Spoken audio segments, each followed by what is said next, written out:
घर तेरे करता तेरे सब कुछ है, जिस देवे सो पावे।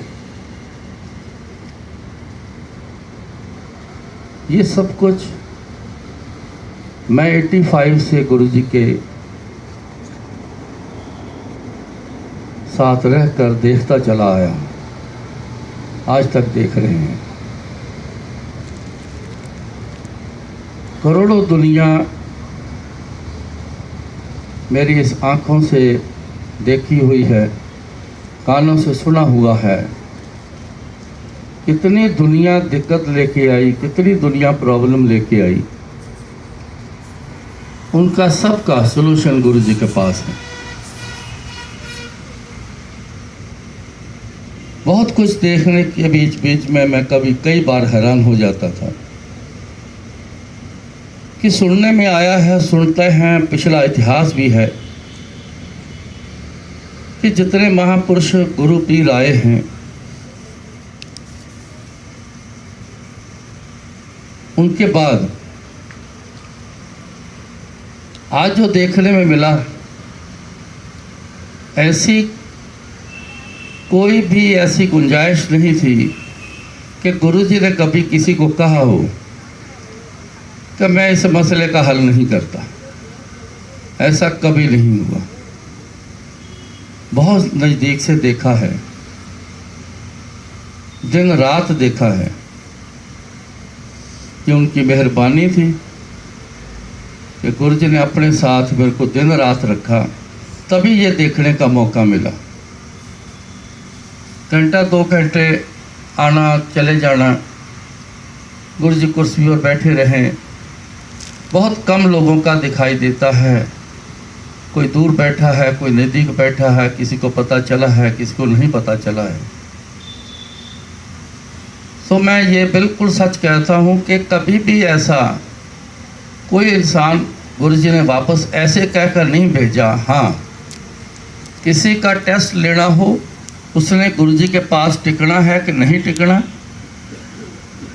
बहुत बड़ा काम होगा उसका, तो टेस्ट लेने पर वो कोई चला जाए अपने मर्जी से तो उसकी मर्जी रही, शायद आज भी होगी। मगर गुरुजी से जो टिक गया वो सब कुछ ले गया।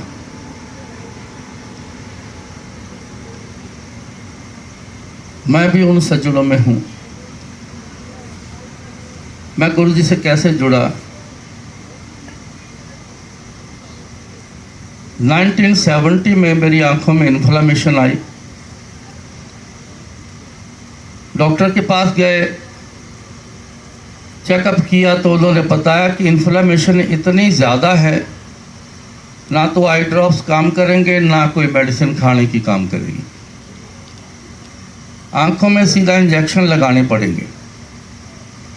सो इंजेक्शन का सिलसिला स्टार्ट हो गया। सुबह आंखों में इंजेक्शन लग जाने, शाम को लग जाने, ये सिलसिला 16 साल चला। ठीक होने की बजाय कॉम्प्लिकेशन बढ़ती गई। टेस्ट सारे नॉर्मल होते थे, उनको पता नहीं चलता था डॉक्टरों को कि इन्फेक्शन है क्या चीज़, कहाँ से आ रही है और है क्या चीज़। इससे ज़्यादा परेशानी थी। ग्लूकोमा हाई लेवल पर चला गया,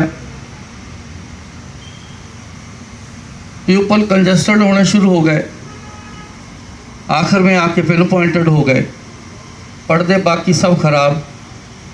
81 में आके जब अटैक हुए तो दिखाई देना बंद हो गया।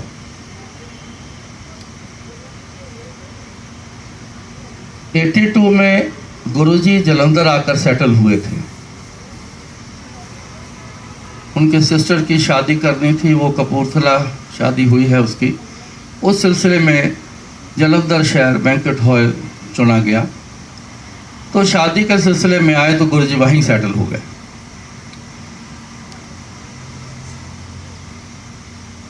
एक सत्संग बीच में है, वो कनेक्टेड है। मेरे मास्टर जी इंग्लैंड में रहते थे, वहाँ सेटल थे। उनके हार्ट की बॉडी एक तरफ से श्रिंक कर गई थी, बहुत इलाज किया। डॉक्टर यकूब किसी ने सुना हो तो वो पता है कि सब हार्ट के स्पेशलिस्ट का वो हेड माना जाता है। उससे ट्रीटमेंट हुआ लेकिन जवाब दे दिया। उन्होंने कहा कि जिस एटमॉस्फेयर में आप पैदा हुए हो, एक बार वापस 6 महीने के लिए वहाँ चले जाओ, हो सकता है कि रिकवरी हो जाए।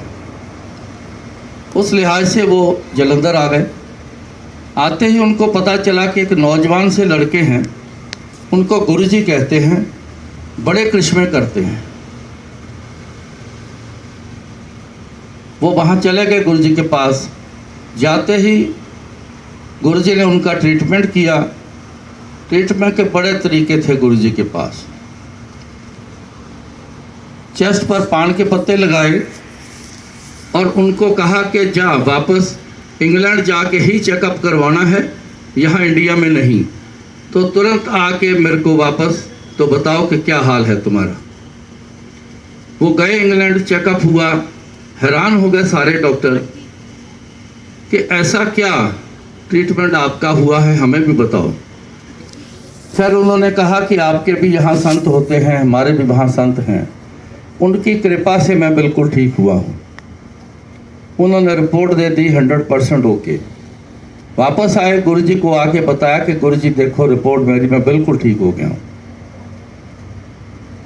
तो गुरुजी ने कहा कहते जा फिर मौज कर, 2.5 पैक रोज पिया कर। मेरे को उन्होंने 65 दिन अक्सर कहना कि देख मैं ठीक हुआ हूँ, तो भी गुरुजी के पास जा, तेरी भी आंखें शायद ठीक कर दें। लेकिन मेरा ट्रीटमेंट के साथ साथ मेरे फादर मेरे को कई महापुरुषों के पास लेकर गए, कई बाबों के पास लेकर गए, छोटे बड़े जो किसी ने कहना वहाँ ज़रूर ले जाना कि शायद इस पे किसी की मेहर हो जाए। तो ऐसा ना हुआ तो मैं सोचकर ये कह देता कि सारे बाबे एक जैसे हैं, कुछ करता कोई नहीं, सब पीछे लगा लेते हैं, तो इसलिए मैं उनकी बात को छोड़ देता था। समय चला गया। 85 में मेरे मामा जी के घर गुरुजी ने आना प्रवान किया, क्योंकि उनके भी रेक्टम में कैंसर का होल था। उनका ट्रीटमेंट किया तो उन्होंने शुक्राना के तौर पर गुरुजी को अपने घर इनवाइट किया। तो गुरुजी बोले कहते तेरे घर जरूर आऊँगा, अपने उस भाणजे नूं बुला जिहदी आँखां खराब। मेरे को बुलावा आया दोपहर को। शाम को 7 बजे के करीब मैंने अपनी आंटी से पूछा क्या करना है। उसने बोला कि देख लो जैसे आपकी इच्छा। थोड़ी देर में मेरा मन बन गया, हम गुरुजी के पास उनके घर चले गए। वॉकिंग डिस्टेंस था। मेरा हाथ पकड़ा हुआ आंटी ने तो धीरे से मेरे को बोली कि आगे नीचे गुरुजी बैठे हैं, तो यहाँ माथा टेक लो। मेरे को नहीं पता था कोई कहाँ बैठा है। मैं जैसे खड़ा था, जिस पोजीशन में खड़ा था, मैंने नीचे माथा टेका और वहाँ पर बैठ गया। तो गुरुजी ने 3 सवाल आंटी से पूछे। अब गुरुजी ने अपनी शनाख्त दी है कि मैं बहुत कुछ जानता हूँ। पहला सवाल आंटी से किया, बोले कि 2 दिन हुए पेकियाँ तो होके आई हैं, मतलब 2 दिन हुए मायके से होके आई है। इसने बोला कि हाँ जी। 5 सूट लेके आई है, 3 प्लेन हैं, 2 प्रिंट हैं। इसने याद करके बोला कि हाँ जी। एक छोटा सा पर्स तेरे हाथ में था, तू वापस घर रख के आई है। उसने बोला कि हाँ जी। जाके गिनने 382 रुपये ਉਹਦੇ ਵਿੱਚ। फिर मेरे से पूछा की होया तेरियां अखां नूं। अब ये जो सवाल थे जो गुरु ने पूछा, उससे तो साफ स्पष्ट होता है कि गुरु जी सब कुछ जानते हैं, इतना कुछ जानते हैं कि पर्स में छोटा सा पर्स है, उसमें पैसे कितने हैं। तो मैंने कह दिया, क्योंकि सिलसिला शुरू करने के लिए गुरु जी बोलते थे। तो मैंने कहा जी इन्फ्लेमेशन है, ग्लूकोमा हाई लेवल पर है, आयराइटिस ब्रोंकाइटिस है, प्यूपल पिन पॉइंटेड है, पर्दे सब खराब हैं, गुरु जी दिखाई नहीं देता। तो गुरु जी बोले लेट जा, मेरे वाल सिर करके लेट जा। किसी ने गाइड किया, मेरे को लिटा दिया, तो किसी को बोला कि एक गिलास पानी और चम्मच लेके आओ। उस चम्मच से पानी को मेरी आंखों में डालते रहे, कभी हाथ से आंख को कुछ करते हैं, कभी चम्मच से आई बॉल प्रेस करते हैं। कुछ देर तक ऐसा ही सिलसिला चलता रहा। फिर गुरुजी बोले कि माचिस लेके आओ। माचिस आई, माचिस जला के उससे हीट आंखों को दी, चम्मच को माचिस जला के गर्म करके वो गर्म चम्मच मेरी आंखों को लगाते रहे। फिर गुरुजी ने बोला कि सुई लेके आओ। जब सुई का बोला तो मैं घबरा गया। मैं कहा उठ जाओ, कहीं आंख में सुई ना मार दें, क्योंकि इन्फ्लामेशन में बहुत छोटी से छोटी इंजरी भी जो है वो बहुत जल्दी पस ले लेती है। मैंने उठने की कोशिश की लेकिन उठा न गया। इतने में सुई भी आ गई, तो आंखें खोली तो सुई मारना शुरू कर दी। आंटी ने मेरे को बताया था, आंटी पास बैठी थी मेरी, कि सुई भी मारते थे और सुई मार के उसको ऐसे गोल घुमा देते थे। मैंने कहा हद हो गई, मैं टेक्निकल आदमी हूँ, किसी पेपर में सुई मारो, उसको घुमा दो तो पीस ही कट जाता है, ये क्या कह रही है? उसने बोला कि मैं बिल्कुल आपके पास ही बैठी थी, मैं सब कुछ जो देखा मैं वो बता रही हूँ। गुरुजी ने कुछ देर बाद मेरे को बोला था, काफ़ी देर बाद, कुछ महीनों बाद ऐसे बात चल रही थी, तो गुरु ने कहा, कहते वो ਜਿਹੜੀਆਂ तेरे सूइयां मारियां सी, तेरे कर्मां दे विच जिन्ने इंजैक्शन रह गए सी, मैं वो पहला पूरे कीते सी, फिर तेरा कल्याण कीता सी। खैर मेरी आंखों में सुई मारने के बाद गुरुजी ने अपनी उंगलियों में सुई मारी, सारी उंगलियों में, अपना ब्लड निकाला और मेरी आंखों में डाल दी। तो गुरुजी बोले, कहते उठ जा, तेरा कल्याण कर देता। मैं उठ के बैठ गया। मेरे को ऐसे फील हो रहा था कि आंखें इतनी सी मोटी मोटी हो गई। नेगेटिव ख्याल मन में, ये तो सब गड़बड़ हो गई, मेरे को नहीं आना चाहिए था, मैं तो बहुत बड़ी गलती कर गया। अब मैं इस प्रॉब्लम को लेके घूमता फिरूंगा, ऐसा अभी सोच ही रहा था। तो इतने में आँख खुलनी शुरू हो गई। जब आँख खुली तो धुंधलापन पड़ा था बहुत ज़्यादा,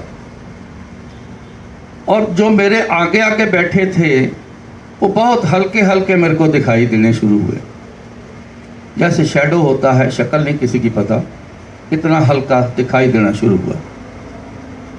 मैंने गुरुजी से कहा, गुरुजी धुंधलापन बहुत है, थोड़ा हल्का हल्का दिखाई देना शुरू हुआ है। तो गुरुजी जैसे बोले, बड़े कॉन्फिडेंस से बोले, कहते कर देता कल्याण तेरा, तू की याद रखेगा। मैंने कहा सतबचन जी। वो ऐसा बोल था गुरुजी का जिसने मेरे को मेरा अंदर जगा दिया था उस टाइम पे, और इतना विश्वास आया था मेरे को। मैं कहा यहाँ कुछ जरूर होगा, क्योंकि हल्का हल्का उस टाइम पे दिखाई देना भी शुरू हो गया था। कुछ देर में गुरुजी चले गए, संगत भी चली गई, हम भी घर वापस आए। फिर मैंने रास्ते में एक रिक्शा आता हुआ मैंने हल्का सा देखा। मैंने आंटी से पूछा, मैं क्या रिक्शे वाला गया? इसने बोला कि हाँ जी। सो घर चले गए हम। मैं पूछ रहा था आंटी से क्या क्या कर रहे थे, मेरे को इतने में याद आया कि वो पर्स में 382 रुपये बोले हैं। ये आंटी वो एक छोटा सा पर्स है, इसके हाथ में हर टाइम रहता था, घर में कुछ ना कुछ वो लेके आई। इसने पैसे सारे बाहर निकाले, जब काउंट किए तो पूरे 382 रुपये, एक पैसा ना कम ना ज़्यादा। ये चीज़ देख के, इस परफेक्शन को देख के मैं बहुत हैरान हुआ। मेरे को बड़ी नींद आ गई। हालांकि मेरे को ऐसे में अपने मर्जी से नहीं सो पाता था, इन्फ्लामेशन इतनी ज़्यादा थी कि जैसे आंख बंद करता था तो मेरे दर्द बहुत बढ़ जाती थी। लेकिन बड़ी ज़ोर से नींद आई तो मैं सो गया। जब मैं सुबह उठा तो पूरा विज़न क्लियर था। एक रात में रिवीजन वापस आ जाना, मेरे को यकीन नहीं था कि मेरा विज़न वापस आया है। मैं तो नींद में एक सपना जैसा समझ रहा था, लेकिन मैंने अपने सिर को भी हिला के देखा, कहीं मैं नींद में तो नहीं हूँ, सपना तो नहीं देख रहा। लेकिन सच था, एक रात में पूरा विज़न वापस आना। मैं तो शोर बचा उठा। फटाफट हमने तैयारी करी कि चलो गुरुजी के पास चलें। गुरु जी के पास गए। गुरु जी अपनी कुर्सी पर बैठे थे। जैसे दरवाज़ा खोला, अंदर पैर रखा तो सामने गुरु जी। बड़ी अच्छी स्माइल दी गुरु जी ने और मेरे को कहा, कहते अंकल रात नींद आ गई। मैंने कहा गुरु जी नींद तो बहुत आई। मैं कहा नींद तो छड्डो गुरु जी, पूरी नज़र ही वापस आ गई। तब उस टाइम का गुरु जी ने मेरे को जवाब दिया, जब मैं अपने मास्टर जी को कहता था कि बड़े पापे देखे हैं मैंने, सब एक जैसे हैं। तो गुरु जी ने उस चीज़ का जवाब दिया मेरे को, कहते बाबा तू भी कोई नहीं छड्या, कीता कल्याण तेरा किसी ने? मैं कहा जी नहीं। कहते देख ला। फिर 2-4 दिन बाद मैंने गुरु जी से फिर कहा कि गुरु जी रेडनेस तो अभी वैसे ही है, आप जानते हो इन्फ्लेमेशन का साइन है, रेडनेस है। तो गुरु जी कहते लिया फिर पानी का गिलास। तो गुरु जी के किचन से मैं एक पानी का गिलास, स्टील का गिलास में लेके आया। गुरु जी के पास एक माला होती थी रुद्राक्ष की, वो गले में डाल के वो डिप करके बहुत अमृत तैयार करके देते। दिन में 2-2, 4-4 बार, 5-5, 6-6 बार अमृत तैयार करना। किसी को ना मिलना तो किसी को 7-8 गिलास मिल जाने। उन्होंने अमृत तैयार करके दिया तो गुरु जी बोले, कहते ले पीला, आज तो बाद तेरी लाली भी खत्म। वो ऐसा अमृत जाम मैंने पिया, 2-3 दिन में पूरी रेडनेस भी गायब हो गई। अब पूरे 29 साल हो गए, मई के महीने में गया था मैं, पूरे 29 साल हो गए हैं। कभी आज तक एक बार भी मेरे को आँख के डॉक्टर के पास उस प्रॉब्लम के लिए नहीं जाना पड़ा आज तक। हाँ छोटी मोटी आ जाती है, कभी थोड़ी सी इन्फेक्शन आ गई जो मौसम के लिहाज से है या किसी को हो जाए, तो मैं अगर गया हूँ तो नए डॉक्टर के पास अगर कहीं गया हूँ तो कि आपकी आँखों में प्रॉब्लम क्या आई थी, उनको समझ नहीं आई, क्योंकि वो इन्फ्लामेशन ऐसी होती है आँख में कि ये सारी उम्र नहीं जाती, हल्की सी चाहे रह जाए ज़रूर सारी उम्र रहती है, ये कभी पूरी ख़त्म नहीं होती। क्योंकि इतना ट्रीटमेंट हुआ, इंजेक्शन के साथ ख़त्म नहीं हुई तो वैसे कैसे ख़त्म हो जाना, थोड़ी सी स्टेबल रहती है, लेकिन वो भी नहीं। गुरु जी हमेशा कहते थे, कहते मैं पक्का काम करदा, कच्चा नहीं करदा। जिसको जो बोल देना गुरु जी ने वही हो जाना। यह मैंने बहुत कुछ देखा हुआ। 16 साल जो साइंस मेरे पे जोर लगाती रही, किसी ने मेरे को 6 महीने रखा, किसी ने 4 महीने रखा, किसी ने 3 महीने रखा, लेकिन कुछ ना हो सका।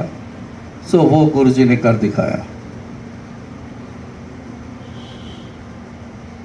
एक सत्संग में सुना के फिर आगे आगरा से भाटिया साहब आए हैं, वो भी अपना सत्संग सुनाएंगे।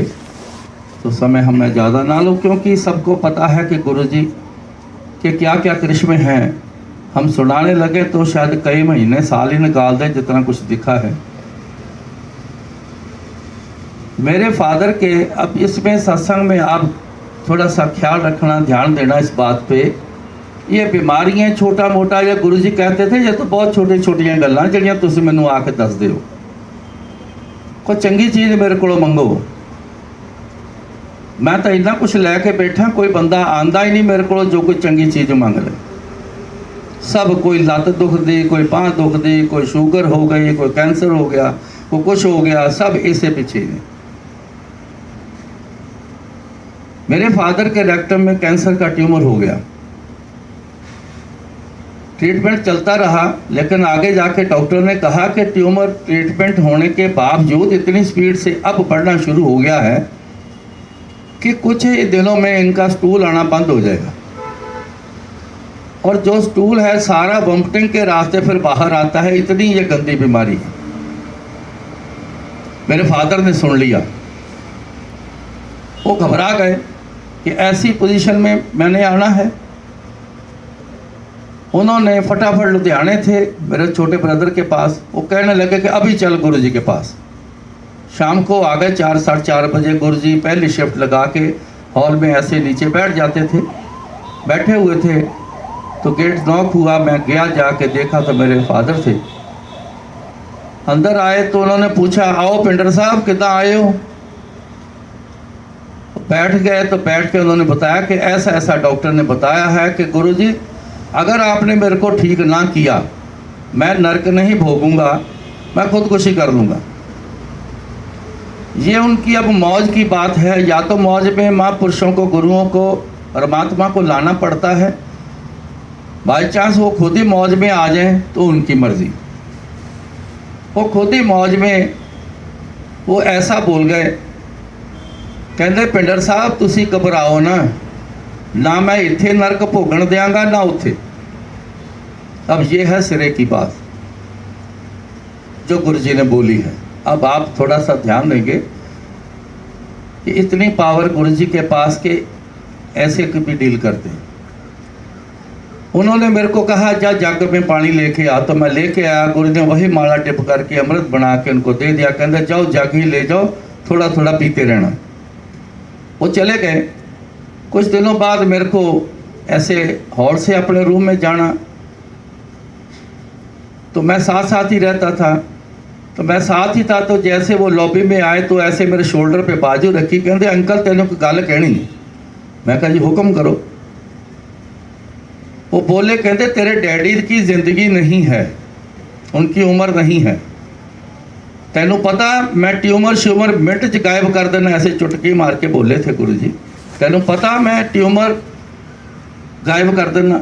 मैं कहा हाँ जी गुरु जी, पर तेरे डैडी की उम्र ना होने के कारण ऐसा मैं नहीं कर रहा है। ये कर्म भोग के जाएंगे। और उनकी डेट 30 मई रात को 11:05 पर मौत होगी। जैसे मैंने सुना मैं तो एकदम शॉक हो गया। वहाँ तो खड़ा का खड़ा ही रह गया। गुरु जी अपने रूम में चले गए।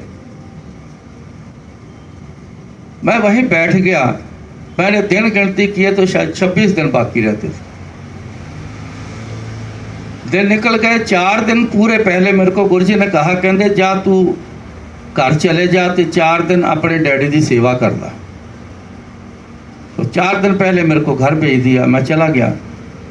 दिन भर में 5-7 बार वो बोलते थे कि मैंने टॉयलेट जाना है, लेकिन स्टूल आना तो पहले से बंद हो चुका था कई दिन से। मैं बीच में आता था, चेक करता था। उनको भूख पूरी लगती थी, पेट उनका नरम रहता था। हैरान हो गए हम जब ये चीज़ें देख देख के, रोज़ हैरान होते थे कि वो मटेरियल कहाँ जा रहा है, हमें कोई समझ नहीं। मैंने बोला भी था एक बार गुरु जी को, गुरु जी मगर वो चीज़, वो मटेरियल कहाँ जा रहा है? तो गुरु जी स्माइल दे के बस बात खत्म हो गई। तो जब लास्ट का दिन था, उन्होंने फिर कहा, ये रात को 9-9:30 बजे की बात है। मैंने कहा शायद ये आखिरी बार बोल रहे हैं, टाइम नज़दीक आ गया है।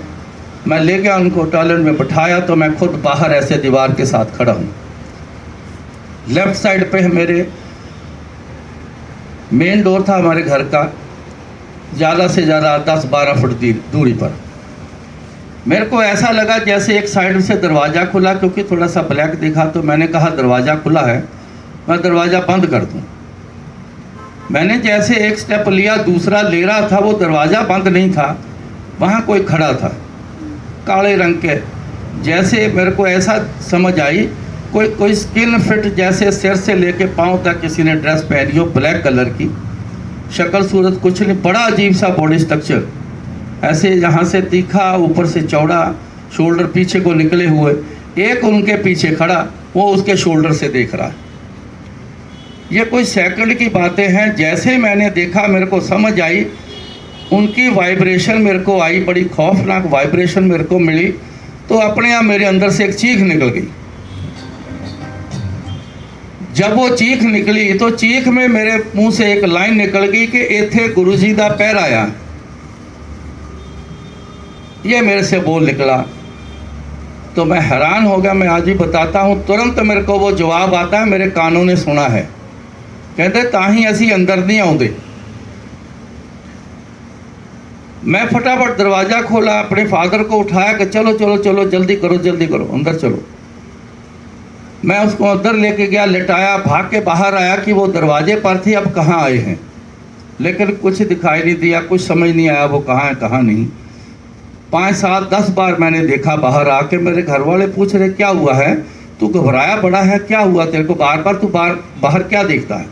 मैंने कहा कुछ नहीं, क्योंकि गुरुजी ने मेरे को उस दिन बोला था खास करके कि ना तो ये बात घर में बतानी है ना बाहर किसी को बोलना है, कि मैंने तेरे को डेथ डेट बताई है और टाइम बताया है। तो मैं चुप था, मेरी नज़र भी घड़ी की तरफ थी। जब टाइम आ गया 11 बज गए, 11:05 हो गए, 11:15, 11:30, 12, सारी रात निकल गई, बादल बिल्कुल ठीक ठाक। मैं बड़ा हैरान, मैंने कहा ये टाइम निकल गया है, कहीं दिन का मेरे को गलती तो नहीं रख ली। लेकिन दिन गिनता था, मैं सब कुछ देखा, चेक किया, लेकिन सेम था। सुबह हुई तो मैं फटाफट गुरुजी को रिपोर्ट करने के लिए गया कि जाके बताऊं गुरुजी को कि फादर ठीक ठाक हैं। तो 8 बजे के करीब वहाँ मैं पहुँचा। थोड़े से लोग अभी आए थे, तो गुरुजी बाई चांस लॉबी में ही बैठे थे, तो 5 6 7 लोग गुरुजी के आगे बैठे थे। तो मैं दरवाज़ा खोला, अंदर आया, सामने गुरुजी बैठे, मेरी तरफ देखा तो गुरुजी बोले क्यों अंकल, रात जम देख ले। मैंने कहा हाँ जी गुरुजी 2 थे। कहते 10 इन्होंने की देखा। वो जो बैठे थे 5 7 लोग, मैं उनको फटाफट बताना शुरू कर दिया। इतने में गुरुजी उठे, साथ ही कमरा था उनका, वो अंदर चले गए। मैंने फटाफट शॉर्ट में उनको बताया मैंने क्या देखा है, और फटाफट गुरुजी के पास कमरे में चला गया, माथा टेका बैठा। मैंने कहा गुरुजी डैडी तो बिल्कुल ठीक ठाक हैं।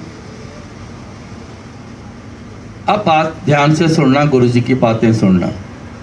ऊपर की बातें कोई ऐसे ही बताते हैं तो पता चलता है, अदरवाइज जो गया है वापस आके कोई नहीं बता सका आज तक। ये परमात्मा के घर का असूल है, वो खुद ही बता दे तो बता दे। अब गुरुजी के बोल की तरफ ध्यान रखना। मैंने कहा कि डैडी बिल्कुल ठीक ठाक है। कहते हाँ मैनू पता है।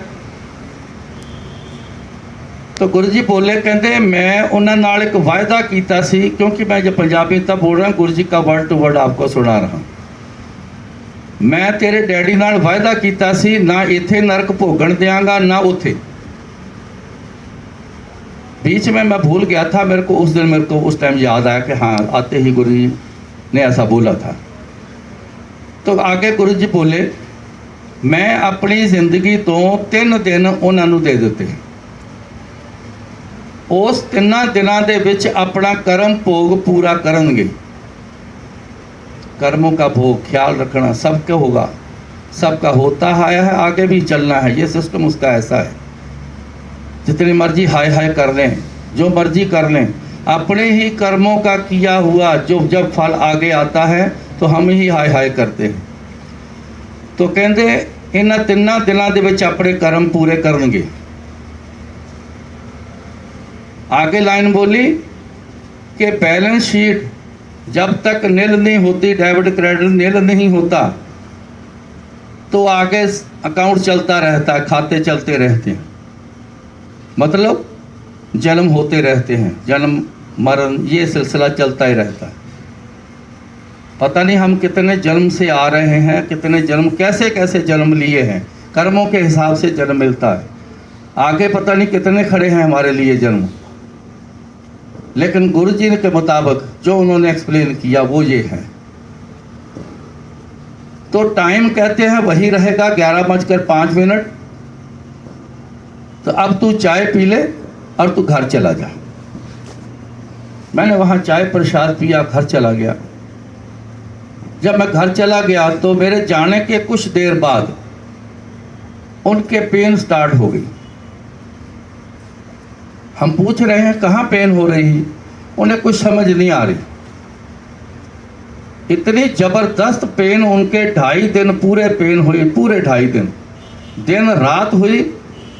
1 सेकंड ना हमें चैन दिया तो ना खुद चैन लिया उन्होंने। इतनी ज़बरदस्त पेन होती थी, उठ के खड़े होते थे और ज़ोर से अपने बॉडी को ज़मीन पे पटकते थे, मेरी जान निकल जाए, मेरे से बर्दाश्त नहीं हो रहा, ऐसी पोजीशन थी।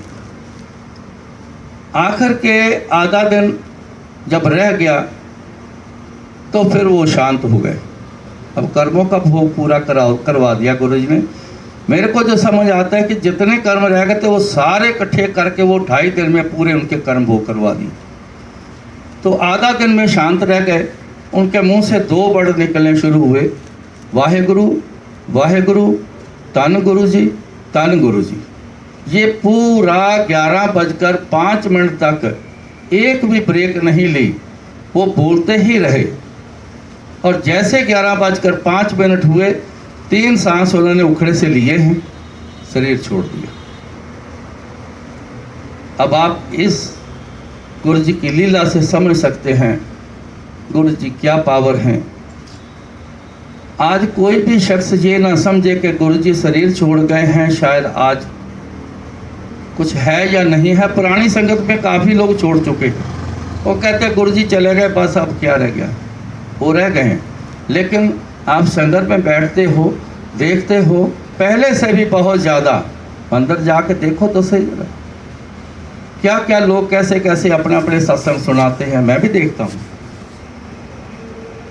अभी भी लेटेस्ट भी खाया नहीं जा रहा था, उसके मुंह के अंदर कैंसर था।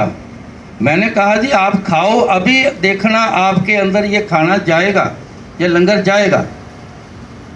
ये बिल्कुल सामने बैठे, जब उन्होंने पहले कराई चबाई तो अंदर गई, तो उनकी आंखें खुल गई उस आंटी की। उन्होंने वो पूरा लंगर खाया। ऐसा सिस्टम है। सो गुरु जी की लीला बहुत बड़ी है, अनलिमिटेड उनकी कृपा है, कोई सीमा नहीं। सो सुनाने को तो और भी बहुत कुछ है, लेकिन आगे भी सज्जन बैठे हैं, समय का भी ख्याल है, आप लोगों ने भी जाना है। सो अब रविंद्र भाटिया जी आगरा से आए हैं, बहुत कमाल का है इनका भी सत्संग, और ये सुनाएंगे। जय गुरु जी। संगत जी, गुरु जी कहते हैं कि मैं सत्संग करने वाले और सुनने वाले दोनों को ब्लेस करता हूँ। तो संगत जी, अगर आप भी अपना सत्संग हमारे साथ शेयर करना चाहते हैं तो अपने सत्संग की ऑडियो या वीडियो रिकॉर्डिंग करके दिए हुए नंबर पर आप ईमेल कर सकते हैं, या फिर आप हमें व्हाट्सएप भी कर सकते हैं। संगत जी, हम आपका सत्संग फेसबुक और यूट्यूब दोनों पे शेयर करेंगे। और अगर आपने अभी तक हमारे चैनल को सब्सक्राइब नहीं किया है तो संगत जी चैनल को भी सब्सक्राइब कर लीजिएगा, बेल आइकन ऑन कर लीजिएगा, ताकि आने वाले सत्संग की नोटिफिकेशन आपको सबसे पहले मिले। जय गुरु जी।